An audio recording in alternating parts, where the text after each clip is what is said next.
मैं मणिपुर बोल रहा हूँ। मेरे प्यारे देशवासियों, मैं मणिपुर अपनी बात रखने से पहले अपने उस रहनुमा का शुक्रिया अदा करना चाहता हूँ जिसने इस मुश्किल वक्त में मेरे अंदर उम्मीद और उमंग की नई ज्योति जलाई है। मुझे भरोसा दिलाया है कि नफरती आधियों और उन्मादी शक्तियों से संघर्ष में वो मेरे साथ खड़ा है और मेरी मुस्कान को महफूज रखने के लिए वो हर हद से गुजर जाएगा, हर तानाशाही और शैतानी शक्तियों से ऊपर से गुजर जाएगा। मणिपुर आने के लिए और मणिपुर से अपनी भारत जोड़ो न्याय यात्रा शुरू करने के लिए thank you Rahul, love you Rahul, बहुत बहुत धन्यवाद राहुल। मणिपुर से तुम्हारे इस बेपनाह मोहब्बत को मैं एहसान जैसे आसान अल्फाजों से सजाकर तुम्हारी तौहीन नहीं करूँगा, लेकिन तोहफे में तुम्हें कुछ खास देने की इजाज़त ज़रूर चाहूँगा।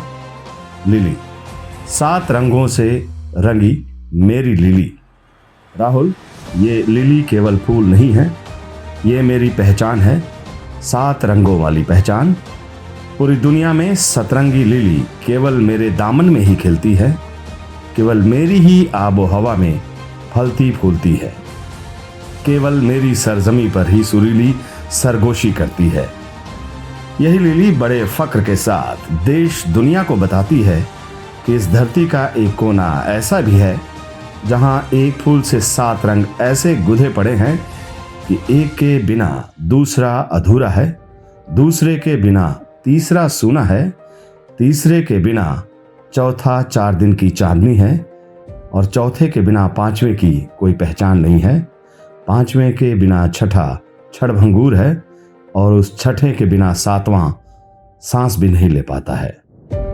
राहुल, लिली के इन्हीं 7 रंगों की तरह ही तो मेरे सारे बच्चे एक दूसरे से गुथे रहते थे, एक दूसरे की पहचान बनता था, दूसरे तीसरे का अभिमान बनता था, तीसरा चौथे का सम्मान बनता था और आखिरी में सब बच्चे मिलकर मुझ मणिपुर को भारत भूमि का मणि मतलब आभूषणों की भूमि बनाते थे।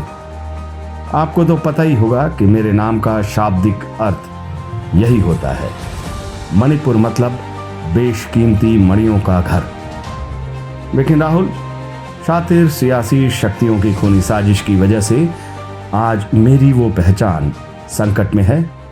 एक धागे में गुथे रहने वाले तमाम मेरे मणि, मेरे सारे बच्चे आज मैतई, कुकी, नागा और पता नहीं किन किन नामों से पुकारे जा रहे हैं। हाथों में हथियार देकर एक दूसरे के खिलाफ खड़े किए जा रहे हैं। नफरत और उन्माद का शैतानी सैलाब ऐसा कि राखी की रक्षा करने वाले भाइयों के हाथों ने अपनी बहनों को निर्वस्त्र किया, उनकी आबरू और अस्मत को भरे बाजार में नीलाम किया। जिन मासूमों की पवित्र मुस्कान पर पूरा मणिपुर निहाल हो उठता था, उन मासूमों की चिताएं सजाई। 1 साल से ज्यादा वक्त गुजर गया, लेकिन मणिपुर की सियासी आग अभी भी सुलग रही है। आज भी उस सियासी आग में अपने बच्चों का आशियाना जलता देखने के लिए मैं अभिशप्त हूँ। राहुल, इस शुभ मौके पर मैं अपनी वेदना और व्यथा से तुम्हें और विचलित नहीं करना चाहता हूँ। तुम तो पहले भी मेरे बच्चों के आंसू पोंछने आए थे, शांति और सद्भाव का संदेश लेकर दोबारा फिर आए। तुम्हें एक बार फिर से मेरा शुक्रिया राहुल। इस पुरसुकून मौके पर शिकायत किसी से नहीं करूँगा। हस्तिनापुर के उस अन्यायी सम्राट और उनके नफरती नुमाइंदों से भी नहीं, जो मेरे दामन के खूनों से अपनी दागदार राजनीति में रोज नया रंग भर रहे हैं।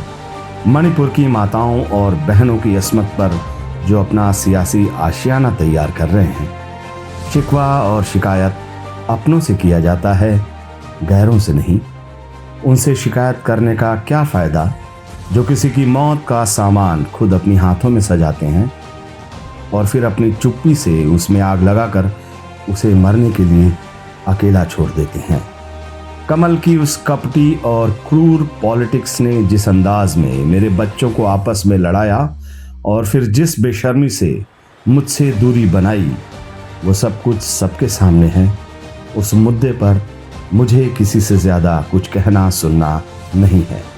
बस राहुल, तुम्हें और उन तमाम लोगों का शुक्रिया अदा करना है जो विध्वंस की इस विभीषिका में मेरे साथ मजबूती से खड़े रहे, मुझे एहसास दिलाते रहे कि दुराचारी डबल इंजन सरकार के खिलाफ लड़ाई में मैं अकेला नहीं हूँ। इस अपनेपन के लिए once again thank you Rahul, love you Rahul.